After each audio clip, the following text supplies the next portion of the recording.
I'm going to go ahead and put a layer of A&D on this. And what you see happening here when I rub the A&D on there is it kind of smears just a little bit.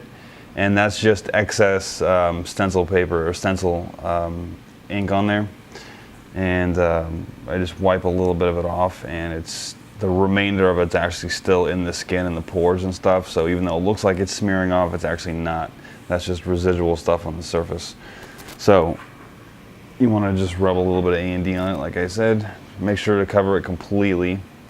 And what that's also going to do, as I mentioned before in another segment, is it kind of creates a little protective barrier.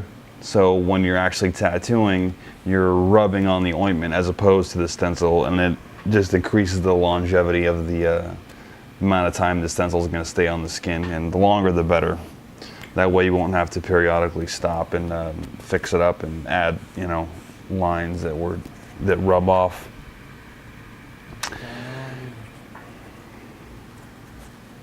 Now what I'm going to do, again, I'm going to start from the outside in, and by that I mean if you're right or left-handed, you want to work from the furthest point out into your work. I mean, I'm right-handed, and the position that the tattoo's in, I'm going to start at the bottom where the feet are on the bug, and I'm going to work my way up into it towards the collarbone.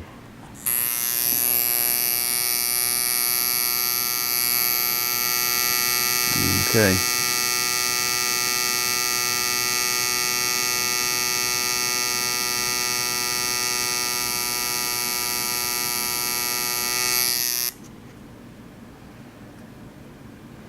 Now again, with wiping, it's always a better idea to dab than it is to wipe. When you wipe the stencil, or I'm sorry, when you wipe the tattoo, it tends to want to rub the stencil off a little quicker.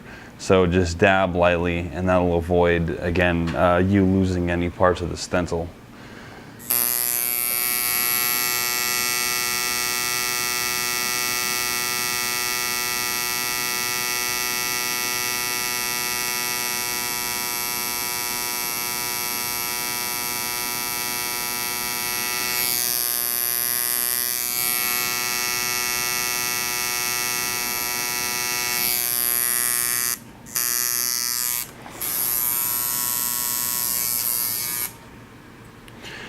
Now, something else you want to keep in mind when you're pulling lines, you don't want to go too fast.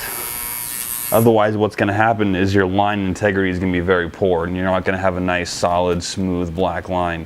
It's going to be kind of broken up and light. But at the same time, you don't want to go too slow. If you go too slow, you're going to be overworking the skin, causing a little too much damage.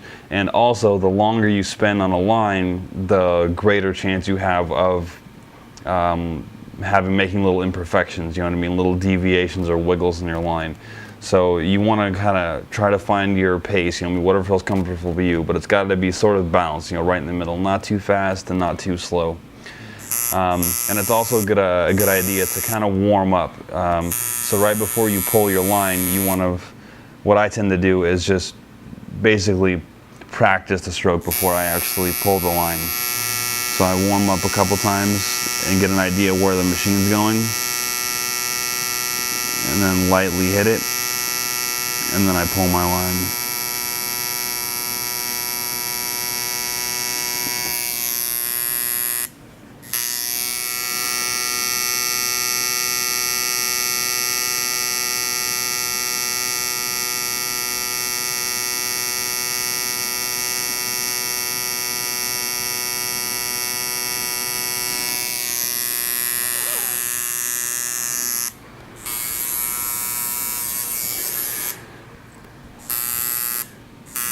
Now everybody's body is different.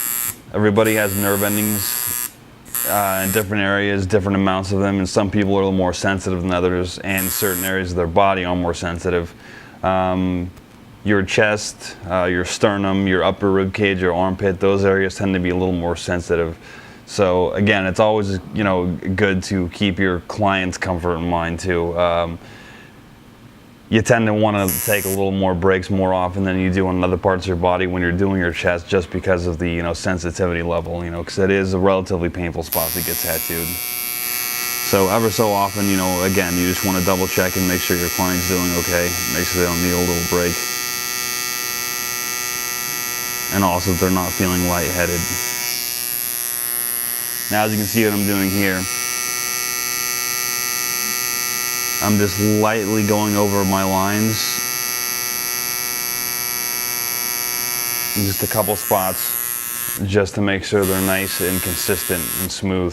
Sometimes when you're pulling lines, there's deviations in the surface of the skin, and although you're pulling a straight line, the surface of the skin isn't perfectly smooth, so you end up with little light spots incidentally. So once you're done pulling it, you can go back after you wipe it off and double check and make sure the line is actually as straight as you think it is.